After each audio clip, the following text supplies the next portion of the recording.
సాయిరామ్. దివ్య ప్రేమ స్వరూపులారా, నిన్న మీరు గురు సందేశంలో ఆధ్యాత్మిక విద్యను గురించి తెలుసుకున్నారు. ఈరోజు శాస్త్రీయ ఆధ్యాత్మికతను గురించి తెలుసుకోబోతున్నారు.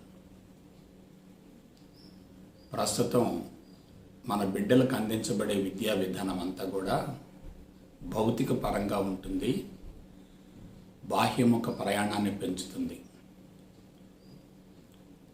అంతేకాకుండా ప్రకృతి మీద విస్తృతమైనటువంటి ప్రయోగాలు చేయటం వల్ల ప్రకృతి అంతా చిన్నాభిన్నమై వనరులు దశల వారీగా క్రమేపీ తరుగుతూ వస్తున్నాయి. సైన్సు సాంకేతిక పరిజ్ఞానం అనేది మానవ జాతికి శాపమే తప్ప వరం మాత్రం కాదు.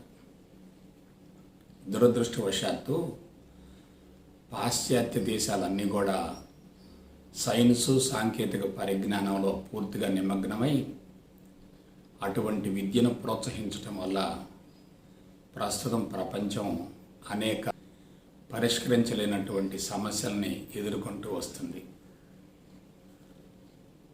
క్రీస్తుకు పూర్వం 6000 సంవత్సరాల నాడే భారతదేశంలో ఆధ్యాత్మిక విద్యకు అంకురార్పణ జరిగింది. 16వ శతాబ్దం వరకు భారతదేశం ఎంతో కొంత మేరకు సుభిక్షంగా ఉంది. కానీ 16వ శతాబ్దం తర్వాత పాశ్చాత్య దేశాల యొక్క సైన్సు సాంకేతిక పరిజ్ఞానం పారిశ్రామిక ప్రగతి రూపంలో భారతదేశంలోనికి ప్రవేశించడం వల్ల భారతదేశంలో వనరులు పూర్తిగా తరిగిపోతూ సాంకేతిక పరిజ్ఞానం వల్ల వస్తువుత్పత్తి అనూహ్యంగా పెరిగి ప్రస్తుతం వనరులకు తీవ్రమైన కొరత ఏర్పడింది. ప్రకృతి అంతా చిన్నాభిన్నమైంది. భౌతిక కాలుష్యం పెరుగుతూ వచ్చింది. దానితో పాటుగా అదే నిష్పత్తిలో అదే మోతాదులో మనో కాలుష్యం కూడా పెరుగుతూ వచ్చింది.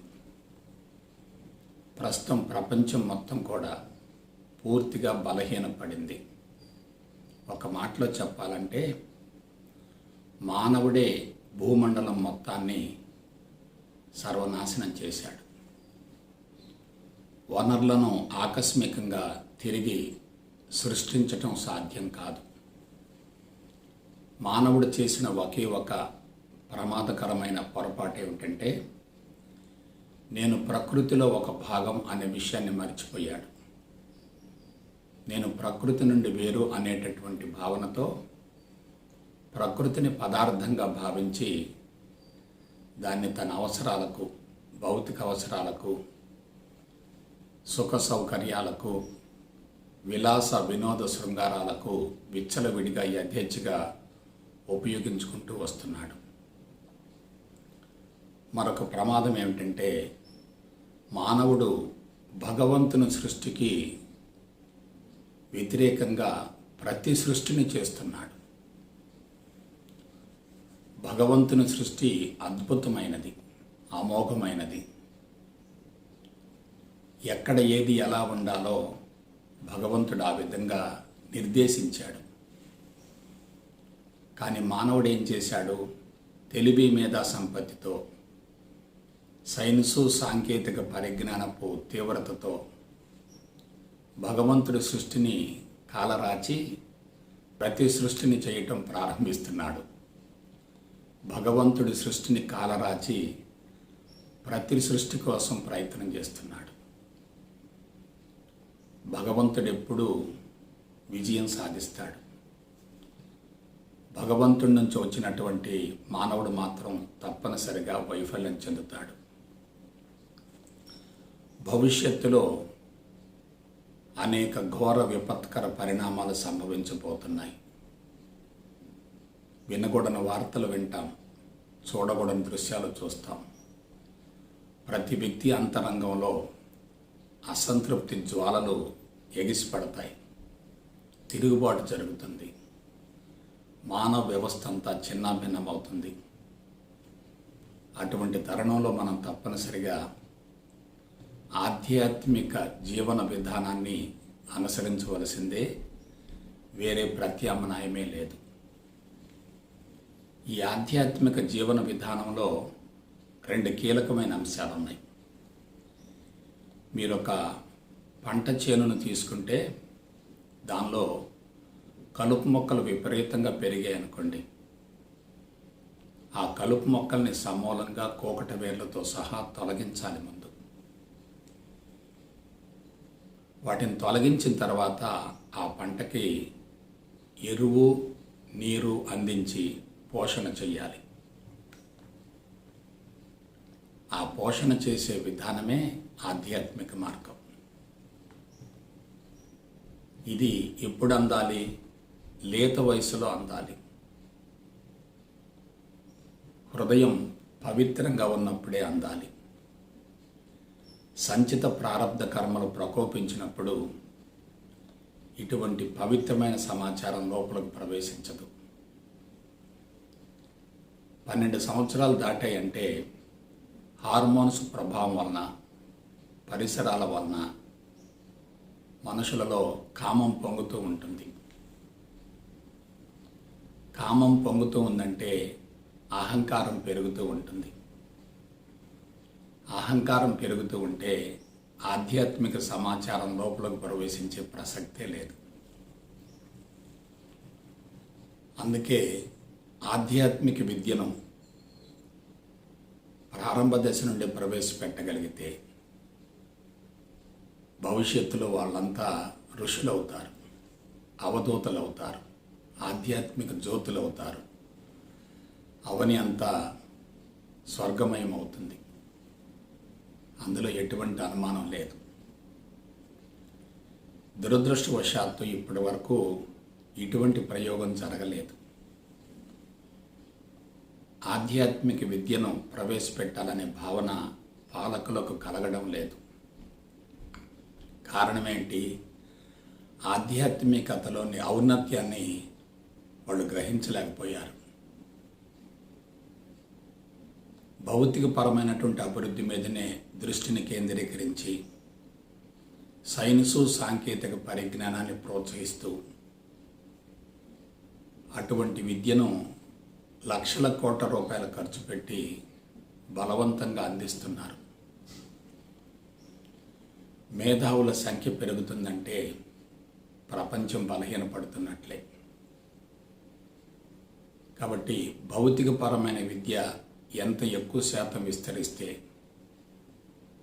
ప్రపంచం అంతే మోతాదులో బలహీనపడుతుంది. అయితే మీకు ఒక అనుమానం రావచ్చు, గురూజీ, ఆధ్యాత్మిక జీవన విధానం భారతదేశంలో క్రీస్తుకు పూర్వం 6000 సంవత్సరాల నాడే వెలుగులోకి వచ్చింది కదా, అప్పటికి నాగరికత పెద్దగా అభివృద్ధి చెందలేదు అంటున్నారు, సమస్యలు లేవంటున్నారు, ప్రకృతి సుభిక్షంగా ఉందంటున్నారు, జనాభా తక్కువగా ఉందంటున్నారు, కుటుంబ వ్యవస్థ బలోపేతం కాలేదు అంటున్నారు. మరి అప్పుడే ఇది బహిర్గతమైనప్పుడు భారతదేశం ఆధ్యాత్మికంగా ఎందుకు ఇతర దేశాల కంటే ముందంజలో ఉండలేకపోయింది? దీనిని గురించి మనం తెలుసుకోవలసిన అవసరం ఉంది. నేను ఒక విషయం చెప్తున్నాను, ఆధ్యాత్మికత అనేది అందరూ అందుకునేది కాదు. ఆధ్యాత్మికతను అందుకోవటానికి మనసు సున్నితంగా, సూక్ష్మంగా, మృదువుగా, పవిత్రంగా ఉండాలి. మనసు సున్నితంగా, సూక్ష్మంగా, మృదువుగా, పవిత్రంగా ఉండాలి. క్రీస్తుకు పూర్వం 6000 సంవత్సరాల నాడు ఆర్య సంతతిలో మాత్రమే మనసు పవిత్రంగా ఉంది. మిగిలిన వాళ్ళ మనసంతా కూడా ముడి రూపంలో ఉన్నటువంటి మేధస్సులు ఇటువంటి ఆత్మజ్ఞానాన్ని స్వీకరించే అవకాశం లేదు. ఎందుకంటే ఆధ్యాత్మికత అంటే ఈ విశ్వానికి ఆధారమైన సూక్ష్మాతి సూక్ష్మమైన శుద్ధ చైతన్యాన్ని గురించి అవగాహన గావించుకుని అనుభవంలోకి పొందటం. శారీరక మమకారం ఉండి అజ్ఞానం అనేటటువంటి అంధకారం ఉండి తనను గురించి, పరిసరాల గురించి అవగాహన లేకుండా ఆధ్యాత్మికతను అందుకోవటం సాధ్యం కానే కాదు. అందుకే ఎక్కువ శాతం మంది ప్రాథమిక అంశాలైనటువంటి కర్మకాండ, ఉపాసనాకాండల మీదకు తమ దృష్టిని కేంద్రీకరించారు. అందుకు అనుగుణంగానే త్రిమూర్తులు, త్రిశక్తి స్వరూపాలు అంటే బ్రహ్మ, విష్ణు, మహేశ్వరులు, సరస్వతి, లక్ష్మి, పార్వతి, వీళ్ళకు తోడు ముక్కోటి దేవతల్ని ఋషులు మంత్రశక్తి ద్వారా కృత్రిమంగా సృష్టించి దేవాలయాలలో వానిని ప్రతిష్ఠించి సామాన్య మానవులందరినీ కూడా కర్మకాండ వైపుకు మళ్లించారు. మరికొంతమంది ఉపాసనాకాండ వైపుకు మళ్ళారు. అతి కొద్ది మంది మాత్రమే జ్ఞానకాండను అనుసరించారు.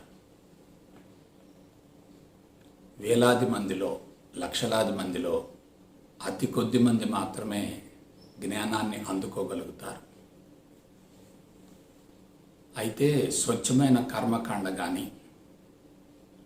స్వచ్ఛమైన ఉపాసనాకాండ కానీ మనిషిని స్వేచ్ఛ వైపుకు మళ్ళిస్తుంది. ఎందుకంటే అక్కడ అహంకారం తగ్గిపోతుంది. ఆ విధంగా 16వ శతాబ్దం వరకు భారతదేశం ఎంతో కొంత మేరకు సుభిక్షంగా ఉంది. అయితే 16వ శతాబ్దం తర్వాత భారతదేశంలో ఆధ్యాత్మికత యొక్క అవసరం పెరుగుతూ వచ్చింది. ఎందువల్ల? ఒకవైపు భౌతికవాదం పెరుగుతుంది కాబట్టి మనుషులు సమస్యల సుడిగుండంలో పడుతున్నారు. అటువంటి సమస్యల సుడిగుండంలో పడేటటువంటి మానవుల్ని మంచి మార్గం వైపుకు మళ్లించడం కోసం ఆధ్యాత్మికత కూడా అవసరమైంది. కానీ ఏం జరిగింది? ఆధ్యాత్మికత కూడా బంధాలను పెంచుతూ వచ్చింది. ఎప్పుడైతే సంస్థలు పెరుగుతూ వచ్చాయో దాంతోపాటు సమస్యలు కూడా పెరుగుతూ వచ్చాయి. ఒకసారి గమనించండి, కుటుంబ వ్యవస్థ కానీ, వివాహ వ్యవస్థ కానీ, వైదిక వ్యవస్థ కానీ, చాతుర్వర్ణ వ్యవస్థ కానీ, పెట్టుబడిదారీ వ్యవస్థ కానీ, వీటి మొత్తాన్ని గురించి మనం చెప్పుకున్నాం కదా. ఆ వ్యవస్థలలో వ్యక్తులు ఏమైపోయారు? బంధించబడ్డారు. వ్యక్తి వ్యవస్థలో బంధించబడి దాని నుంచి బయటపడలేక స్వేచ్ఛను కోల్పోయి స్వేచ్ఛను పొందడం కోసం పరితపిస్తున్నాడు. జైల్లో ఉన్న వ్యక్తికి స్వేచ్ఛ లభించడం సాధ్యం కాదు కదా. సో ఆధ్యాత్మిక సంస్థలు కూడా గత శతాబ్ద కాలంగా మీరు జాగ్రత్తగా పరిశీలించండి. వేలాది మంది, లక్షలాది మంది గురువులు తయారవుతున్నారు. సంస్థల సంఖ్య విపరీతంగా పెరుగుతుంది. ఒక రకంగా చెప్పాలంటే ఈ సంస్థలన్నీ కూడా వ్యవస్థలే.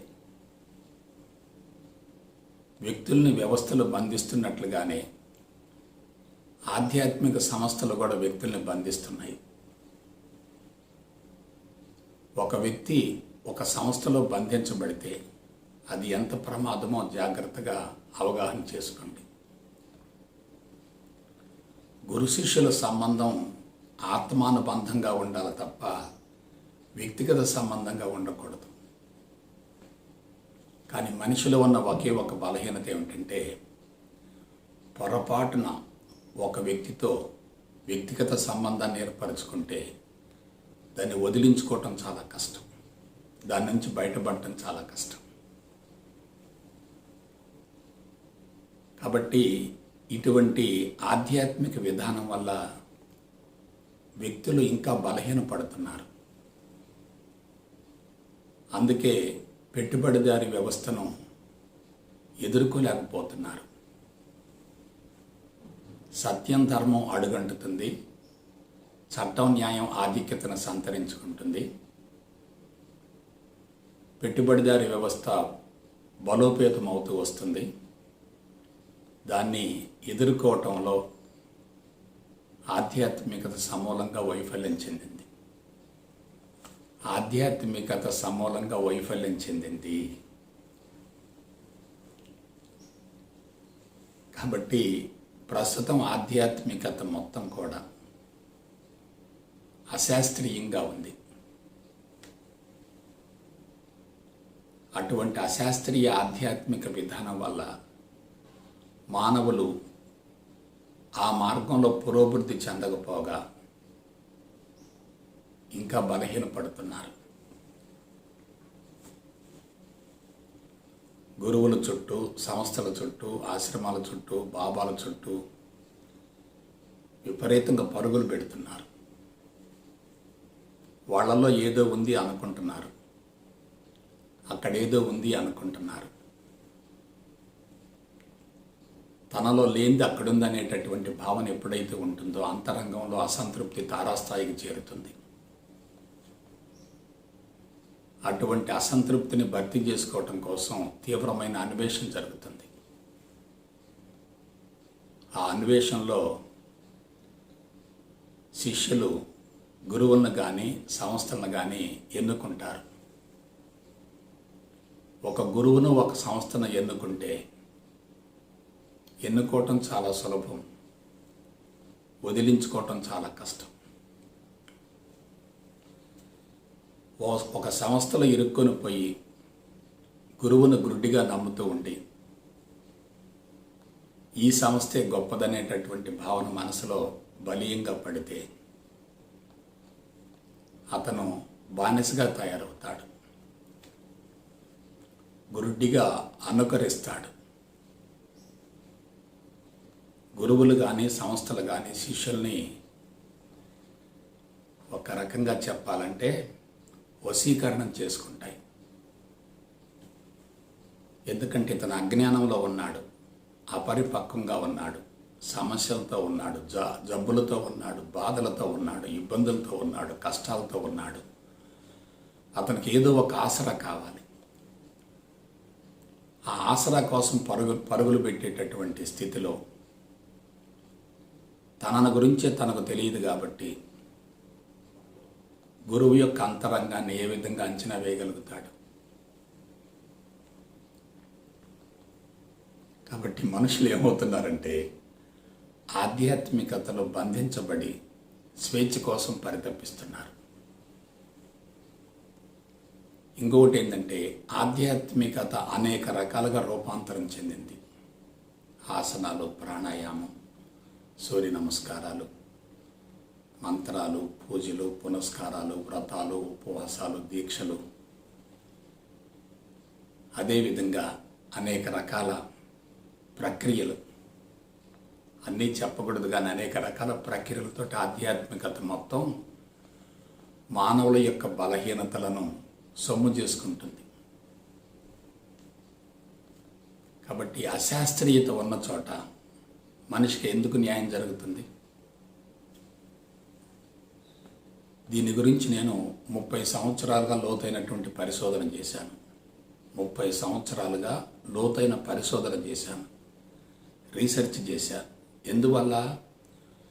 కాలేజీ లెక్చరర్ని కావటం వల్ల, సైన్స్ పరమైన పరిజ్ఞానం ఉండటం వల్ల, హేతువాదం, నాస్తికవాదం, కమ్యూనిస్టు భావాలతో ఎంతో కొంత మేరకు సామాజిక స్పృహ ఉండటం వల్ల ఆధ్యాత్మికతలో ఉన్నటువంటి ఔన్నత్యాన్ని గుర్తిస్తూ కూడా దానిలో ఉన్న బలహీనతలను గురించి లోతుగా అధ్యయనం చేశాను. ఏం చేశాను? నేను నా శరీరం మీద, నా జీవితం మీద అప్లై చేసుకున్నాను. నా శరీరం మీద, నా జీవితం మీద ఆధ్యాత్మికతను ప్రయోగించాను. నాలో స్పష్టమైన మార్పు వచ్చింది. ఒక్కసారి ఆలోచించండి. తల్లిదండ్రుల ద్వారా బిడ్డలకు సంక్రమించినటువంటి వంశ పారంపర్య దీర్ఘకాలిక వ్యాధులకు నవీన వైద్య విధానంలో కానీ ఆధ్యాత్మిక మార్గంలో కానీ ఎటువంటి పరిష్కారం లేదు. తల్లిదండ్రుల ద్వారా బిడ్డలకు రుగ్మతలు సంభవించాయంటే దానికి మూల కారణం జన్యుపరమైన లోపం. Genetical disorder. ఆ జన్యుపరమైనటువంటి లోపాన్ని 40 ఏళ్ల తర్వాత ఆధ్యాత్మిక మార్గంలోకి ప్రవేశించి 40 ఏళ్ల తర్వాత ఆధ్యాత్మిక మార్గంలోకి ప్రవేశించి సమూలంగా కోకట వేర్లతో సహా తొలగించుకోగలగడం అనేది మామూలు విషయం కాదు. ఒక సంస్థను స్థాపించినటువంటి అధినేతలు ఎవరైనా ఇన్ని జబ్బులతో బాధపడ్డారా? ఒకటి కాదు, రెండు కాదు, హోల్సేల్గా జబ్బులు ఉన్నాయి. ఈ రుగ్మతలకు పైసా ఖర్చు పెట్టకుండా, కఠోర సాధన చేయకుండా, రుచులు అణుచుకోకుండా, సంసార జీవితానికి దూరంగా ఉండకుండా, వృత్తిని వదులుకోకుండా, దైనందిన జీవితంలో ఉంటూ, అందరి మధ్య ఉంటూ, అన్నిటి మధ్య ఉంటూ, కొండ గుహలకు వెళ్లకుండా, గడ్డాలు పెంచుకోకుండా, వేషం మార్చుకోకుండా, కందమూలాలు భుజించకుండా జబ్బులు తొలగించుకోవటం అంటే హౌ ఈజ్ ఇట్ పాసిబుల్? దీనికి ఒకే ఒక మాట చెప్తాను. ఏ గురువుతోటి, ఏ సంస్థతోటి బలమైన సంబంధాన్ని ఏర్పరచుకోకపోవటమే. కృషి ఉంటే మనుషులు ఋషులవుతారు. కృషితో నాస్తి దుర్భిక్షం. కృషి చేసే ప్రతి మనిషి ఋషే. నాలో ఉన్నదే నీలో ఉంది, నీలో ఉన్నదే నాలో ఉంది. నేను నీకంటే ఎక్కువ కాదు, నీవు నాకంటే తక్కువ కాదు, మన ఇద్దరం ఒకటే. అదే ఆధ్యాత్మికత. ఎప్పుడైతే శిష్యుడిని శిష్యుడిగా చూస్తామో, శిష్యుడు గురువుని గురువుగా చూస్తాడో, ఇద్దరి మధ్య అంతరం పెరుగుతుంది, అగాధం పెరుగుతుంది. శిష్యుడు శిష్యుడిగానే ఉండిపోతాడు, గురువు శిష్యుడిని ఉపయోగించుకుంటాడు. ఎప్పుడైతే శిష్యుడు బలహీనపడతాడో, ఆ శిష్యుడు గురువుని ఆరాధిస్తాడు తప్ప, పూజిస్తాడు తప్ప, గురువులో ఉన్నది నాలో ఉంది అనే భావన అతనికి కలగదు. దీన్ని ఏమంటారంటే విశిష్ట అద్వైతం అంటారు. చాలా ప్రమాదకరమైంది. ఇప్పుడు జరుగుతున్నటువంటి పొరపాటును మీరు జాగ్రత్తగా విశ్లేషించుకోండి. గురువులు ప్రత్యేకంగా ఉంటున్నారు, సంస్థలు వేరువేరుగా ఉంటున్నాయి, అందించే విధానాలు అనేక రకాలుగా ఉంటున్నాయి. ఏది స్వచ్ఛమైందో, ఏది అశాస్త్రీయమైందో, ఏది ప్రమాదకరమైందో శిష్యులు ఎలా తెలుసుకుంటారు? అలా తెలుసుకోగలిగినటువంటి శిష్యుడు గురువు దగ్గరికి ఎందుకు వెళ్తాడు? కొంచెం ఆలోచించండి. స్వయం కృషి ఉండాలంటే ఇతను గురువు యొక్క అంతరంగాన్ని తన అంతరంగంతో స్పృశించాలి, గురువును అనుసరించాలి, అనుకరించకూడదు, గురుడిగా నమ్మకూడదు. శాస్త్రీయ విశ్వాసం ఉండాలి, సర్వస్య శరణాగతి ఉండాలి. అది బంధాలకు దారి తీయకూడదు. కాబట్టి ఇప్పుడు ఏమవుతుంది? ఈ అశాస్త్రీయ విధానాలన్నీ కూడా కుప్పలు కుప్పలుగా వచ్చినందువల్ల సంస్థలు కూడా ఆర్థికపరమైన అంశాల మీద తమ దృష్టిని కేంద్రీకరించడం వల్ల ప్రపంచానికి న్యాయం జరగటం లేదు. ఎప్పుడైతే ఆధ్యాత్మికత బలహీనపడుతూ వచ్చిందో, అందులో కూడా భౌతికవాదపు ఛాయలు ప్రకోపిస్తూ ఉన్నాయో, ఒకవైపు భౌతికవాదం ఏ విధంగా ప్రపంచానికి సమస్యగా మారిందో, ప్రస్తుతం భారతదేశానికి ఆధ్యాత్మికత కూడా సమస్యగానే తయారవుతుంది. ఇది నేను చెప్పటం కాదు. అమెరికా నుంచి ఒక బృందం వచ్చి భారతదేశపు ఆధ్యాత్మిక సంస్థల్ని చాలా వరకు గమనించి, విధానాలను సమీక్షించి వాళ్ళు చెప్పిన ఒకే ఒక మాట ఏంటంటే, భారతదేశంలో వివాహ వ్యవస్థ వికటించింది, మ్యారేజ్ సిస్టమ్ సరిగా లేదు, ఆధ్యాత్మికత అంతా అశాస్త్రీయంగా ఉంది. ఆశ్రమాలన్నీ కూడా వ్యక్తిగత ప్రయోజనాల కోసం ఉపయోగించుకుంటున్నాయి. గురువులు తాము పక్వం చెందకుండా అశాస్త్రీయ విధానాలను అందించడం వల్ల శిష్యులు ఇంకా బలహీనపడుతున్నారని చెప్పి ఒక రిపోర్ట్ ఇచ్చారు, ఒక నివేదిక ఇచ్చారు. కొన్ని ఆశ్రమాల్ని మూసేయమని చెప్పి సిఫారసు చేశారు. వాళ్ళు లోతుగా అధ్యయనం చేసిన తర్వాతనే ఈ విధానం, ఈ అశాస్త్రీయ విధానాన్ని గురించి తెలియజేయటం జరిగింది. ఇదంతా ఎందుకు చెప్తున్నానంటే, మనం సత్యవంతంగా విశ్లేషించుకోవాలి తప్ప గురుడిగా నమ్మకూడదు. మనుషులు ఎప్పుడైతే బలహీనపడతారో అప్పుడే ఆధ్యాత్మికత కోసం పరుగులు పెడతారు. ఒకళ్ళదేం అవసరం, మరొకళ్ళది అవకాశంగా మారుతుంది.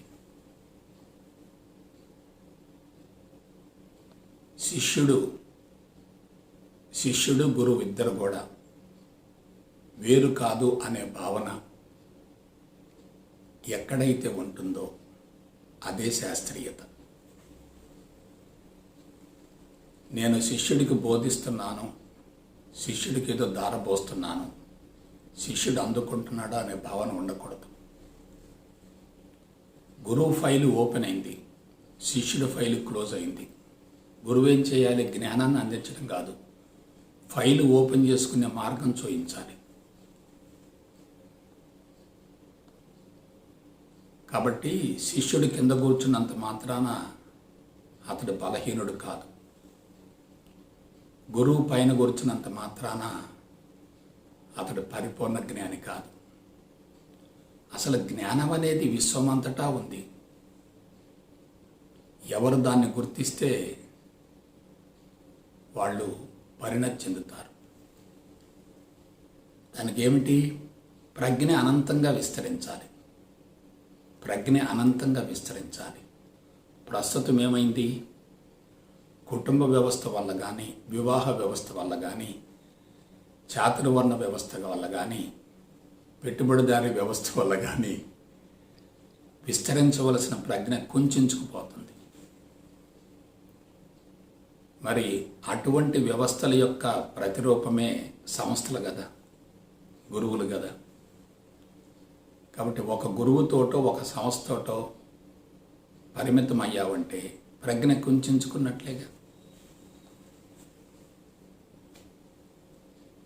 కాబట్టి శిష్యుడు విస్తరించాలంటే గురువును ఒక నిచ్చెనగా వాడుకోవాలి. గురువులో ఉన్నదే నాలో ఉన్నదనే భావన కలగాలి. గురువుని వేదాంతపరంగా లోతుగా అధ్యయనం చేయాలి.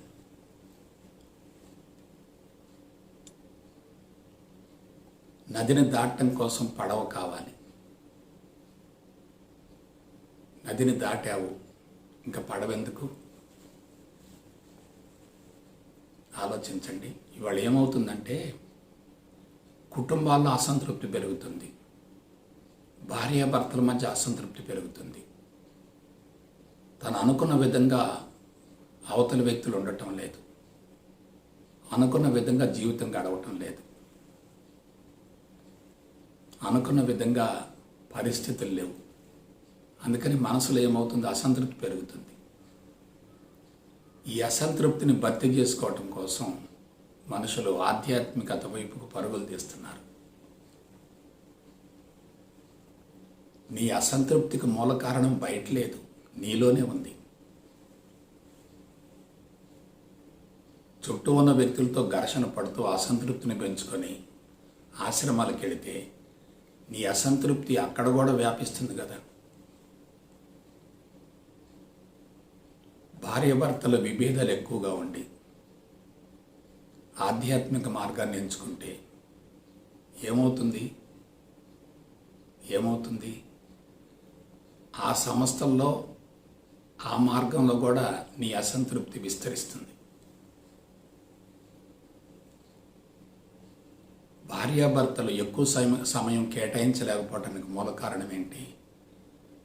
ఒకళ్ళ పట్ల మరొకళ్ళకి విభేదాలు ఏర్పడటమే. కుటుంబ సభ్యులందరూ కూడా ఆర్థికపరమైన అంశాలతో కొనసాగుతున్నందువల్ల ఆత్మీయతలో అనురాగాలు ఉండటం లేదు. ఇలా అసంతృప్తిని పెంచుకున్నటువంటి భార్యాభర్తలు కానీ కుటుంబ సభ్యులు కానీ ఆధ్యాత్మిక మార్గం వైపుకి ఎందుకు వెళుతున్నారంటే అక్కడ ఎంతో కొంతమేరకు ప్రశాంతత లభిస్తుందనే భావంతో పరుగులు పెడుతున్నారు. కానీ అంతరంగంలోనే అంతా ఉంది అనే విషయం మర్చిపోతున్నారు. నేను ఈ విషయంలో లోతైనటువంటి పరిశోధన చేశాను. ఎందుకంటే ఆధ్యాత్మికతలో పరిణతి చెందే కొలది ఒక వ్యక్తి యొక్క రెండో కోణం తెలుస్తుంది. ఆధ్యాత్మిక మార్గంలో ప్లస్ మైనస్ ఉంటుంది, భౌతికవాదంలో ప్లస్ మైనస్ ఉంటుంది. మనం ప్లస్ ఒక్కటే చూస్తున్నామంటే మొత్తం ఎక్కువగా ఉన్నట్లు లెక్క. నెగిటివ్ ఒక్కటే చూస్తున్నామంటే వ్యతిరేకత ఎక్కువగా ఉన్నట్లు తెలుసుకోవాలి.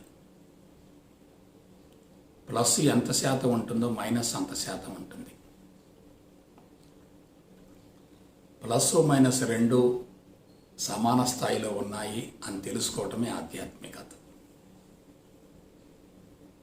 ప్లస్ను చూసి పొంగిపోకూడదు, మైనస్ను చూసి కురింగిపోకూడదు. ఒక వ్యక్తి యొక్క ఈ కోణాన్నే చూడకూడదు, ఈ కోణం కూడా చూడాలి. అసలు ఈ కోణం లేకుండా ఈ కోణం ఎక్కడి నుంచి వచ్చింది? నీలో రాగం కానీ ద్వేషం కానీ ఏర్పడుతున్నాయంటే దానికి మూల కారణం ఏంటి? అది నీలో ఉన్న బలహీనతే. అసలు ఒక వ్యక్తి దగ్గరికి వెళ్ళాలి అనే భావన ఉందంటే నీలో స్వేచ్ఛ లేనట్లే కదా. అంటే ఆ వ్యక్తి మీద ఆధారపడుతున్నావు, ఆ సంస్థ మీద ఆధారపడుతున్నావు, ఆ సంస్థలో ఇరుక్కుపోతున్నావు, ఆ సంస్థల గురించి ఎక్కువగా ప్రచారం చేస్తున్నావు, ఇతర సంస్థల్ని పరోక్షంగా వ్యతిరేకిస్తున్నావు. వెంటపడడం బానిసత్వమే, వ్యతిరేకించడం కూడా బానిసత్వమే. ఇవాళ ఆధ్యాత్మికత మరో కోణంలో రూపాంతరం చెందింది. అదేమిటంటే ఈ రాళ్ళు పెట్టుకోమంటాం,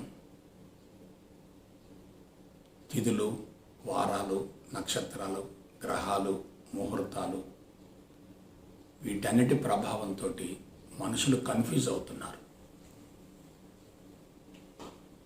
మనుషులు పూర్తిగా కన్ఫ్యూజ్ అవుతున్నారు. నేను ఒక చిన్న ఎగ్జాంపుల్ చెప్తాను. ఇవాళ వివాహాలన్నీ కూడా ముహూర్తాలను బట్టి, పుట్టినటువంటి గడియలను బట్టి, పుట్టినటువంటి నిమిషాలను బట్టి, సెకండ్లను బట్టి నిర్ణయించబడుతున్నాయి. అసలు పుట్టుక అంటే ఏమిటి? తల్లి గర్భం నుంచి బిడ్డ బయటికి రావటం పుట్టుక కాదే. కొన్ని సందర్భాల్లో ఇంజెక్షన్లు ఇచ్చి ప్రసవం ఆపి ముహూర్తం ప్రకారం ప్రసవం చేస్తున్నారు. అది మరి పుట్టిన గడి ఎలా అవుతుంది? ఇవాళ వివాహాల్లో చాలా వరకు ఫెయిల్ అవ్వటానికి మూల కారణం సెంటిమెంట్స్ ఎక్కువగా పనిచేస్తున్నాయి. మనిషి మూఢనమ్మకాల్లో ఉంటే అతన్ని మార్చడం అసాధ్యం, ఇంపాసిబుల్. మూఢనమ్మకాల్లో మనిషి ఏమయ్యాడు? ఇరుక్కుపోయాడు, కూరుకుపోయాడు, ఊబిలో పడిపోయాడు. వీళ్ళంతా ఎవరో అన్నీ తెలిసినటువంటి మేధావులు. ఒక భార్యాభర్త కలవటానికి లేదు వివాహం జరపటానికి ముహూర్తాలు ఆధిక్యతను సంతరించుకుంటున్నాయంటే మానవులు ఎంత మూఢనమ్మకాల్లో ఉన్నారో మీరు ఆలోచించండి. అలాగే ఇవాళ జబ్బులు తొలగించడానికి అనేక రకాల చిట్కాలు చెప్తున్నారు. అసలు జబ్బులకు మూల కారణం ఏంటి? చెడు సంస్కారాలు. చెడు సంస్కారాలకు మూలం ఏంటి? మన జీవన విధానంలో ఉన్నటువంటి పొరపాటు. ఆ పొరపాటుకు మూల కారణం ఏంటి? ధర్మాన్ని అతిక్రమించటం, ధర్మాన్ని కాలరాయటం, అధర్మంగా జీవించటం, అక్రమ సంబంధాలు, అక్రమ సంపాదన, అధికార దాహం, కీర్తికాంక్ష, గుర్తింపుకాంక్ష. మరి అంత నెగిటివ్ అక్కడుంటే చిట్కాల వల్ల ఇవన్నీ ఎట్లా పోతాయి? కొన్ని తరాల నుంచి దశాబ్దాలుగా కొన్ని భావాలకి పూర్తిగా బానిసైపోతే చిట్కాల వల్ల పోతాయా? అంటే మనుషులలో హేతుబద్ధత లేదు, శాస్త్రీయత లేదు, విశ్లేషణ లేదు, విచారణ లేదు. ఒక మాటలో చెప్పాలంటే విచక్షణను కోల్పోతున్నారు. అందుకే నేను మరొకసారి చెప్తున్నాను, ఒక వ్యక్తి మరొక వ్యక్తిని మార్చడం అసాధ్యం. అవతార పురుషులు కూడా వ్యక్తులను మార్చలేక వైఫల్యం చెంది నిరుత్సాహంతో ప్రపంచం నుంచి నిష్క్రమిస్తున్నారు. ఎందుకంటే మూఢనమ్మకాలు కానీ, చాదస్తం కానీ, అశాస్త్రీయ విధానాలు కానీ అంతరంగంలో బలంగా ఉన్నప్పుడు వాటిని తొలగించడం సాధ్యమయ్యే ప్రసక్తి లేదు. ఇటువంటి విధానాలు మొత్తం కూడా మానవ జాతిలో నరనరాన జీర్ణించుకుపోయాయి. కాబట్టి నిజంగా మీరు ఆధ్యాత్మిక మార్గంలో పరిణతి చెంది మిమ్మల్ని నమ్ముకున్నటువంటి కుటుంబ సభ్యులకి, జీవిత భాగస్వామికి, సమాజానికి ఏదైనా మేలు చేయాలనుకుంటే, ఏ విధంగానైనా ఉపయోగపడాలనుకుంటే శాస్త్రీయత వైపుకు మళ్ళండి. నేను అందించే విధానం మొత్తం కూడా శాస్త్రీయ ఆధ్యాత్మికత. ఇది భీష్మయ్య గురూజీ అందించడం లేదు. విశ్వశక్తి భిక్షమయ్య గురూజీని ఒక ఉపకరణంగా వాడుకొని మీకు అందిస్తుంది. కాబట్టి ఎప్పుడైతే నేను విశ్వంలో ఒక భాగం అనుకుంటావో, నువ్వు మాట్లాడే ప్రతి మాట సత్యం అవుతుంది, చేసే ప్రతి పని ధర్మం అవుతుంది. ధర్మం సత్యం రెండు ఉంటే చట్టం న్యాయం రెండు బలహీనపడతాయి. చట్టం న్యాయం రెండు బలోపేతమైతే సత్యం ధర్మం బలహీనపడతాయి. ఇవాళ సత్యం ధర్మం రెండు కూడా బలహీనపడ్డాయి. చట్టం న్యాయం ఆధిక్యతను సంతరించుకున్నాయి. అందుకే మనుషులంతా పిచ్చివాళ్ల మాదిరిగా తయారవుతున్నారు. సో శాస్త్రీయ ఆధ్యాత్మికత అంటే ఏమిటో ఒక మాట చెప్తున్నాను. నీ అంతరంగంలో సత్యాన్ని దర్శించాలి. సత్యం వేరు, సత్య దర్శనం వేరు. సత్యం అంటే కేవలం తెలుసుకోవటం, సత్య దర్శనం అంటే అనుభవించటం. నీ అంతరంగంలో సత్యాన్ని దర్శించుకోవాలి, అదే సత్య దర్శనం. లౌకిక జీవితంలో ధర్మాన్ని ఆచరించాలి. సత్యం ధర్మం రెండు ఉన్న చోట చట్టం న్యాయం పనిచేయవు. ఇదే ఆధ్యాత్మిక వ్యవస్థను ప్రపంచవ్యాప్తంగా పునఃప్రతిష్ఠించడానికి బలమైనటువంటి పునాది అవుతుంది. కాబట్టి వాళ్ళ ఆధ్యాత్మిక వ్యవస్థ కావాలి. అటువంటి వ్యవస్థకు గురు వ్యవస్థ కావాలి. ఆ గురు వ్యవస్థ ఎవరంటే అవధూతల ద్వారా తయారు కావాలి. అనుభవించి అందించడం వేరు, సమాచారం సేకరించి అందించడం వేరు. అవధూతలే అవనికి జ్యోతులు అవుతారు, అందులో ఎటువంటి సందేహం లేదు. కాబట్టి బిడ్డలారా, నేను అందించేటటువంటి ఈ సందేశాలని జాగ్రత్తగా విశ్లేషించుకుంటూ ఉండండి. 2 సార్లు 3 సార్లు వినండి. నాకు తెలిసినంత వరకు ప్రస్తుత కాలమాన పరిస్థితులలో ఈ సందేశాలు జీర్ణించుకోవటానికి అనుకూలంగా ఉండవు. పెట్టుబడిదారీ వ్యవస్థ బలోపేతంగా ఉన్నప్పుడు మన మనసు సత్యం వైపుకు వెళ్ళదు, సత్యం వైపుకు మళ్ళదు. కానీ అలా మళ్ళకపోతే మనమే నష్టపోతాం. నువ్వు నష్టపోయిన తర్వాత, నువ్వు బలహీనపడ్డ తర్వాత నేను నమ్ముకున్న వాళ్ళు మొత్తం కూడా బలహీనపడతారు. అదే నువ్వు బలోపేతమైతే నేను నమ్ముకున్న వాళ్ళు బలోపేతం అవుతారు. వాళ్ళకు నువ్వు న్యాయం చేసినట్టు అవుతుంది. కాబట్టి శాస్త్రీయ ఆధ్యాత్మికతను ఆలంబనగా చేసుకొని బలమైన ఆధ్యాత్మిక వ్యవస్థకు పునాది వేయటం కోసం మనమందరం సమిష్టిగా కృషి చేయాలని మనసా వాచ కర్మణ కోరుకుంటూ సెలవు తీసుకుంటా. జై గురుదేవ్, జై గురుదేవ్, జై గురుదేవ్.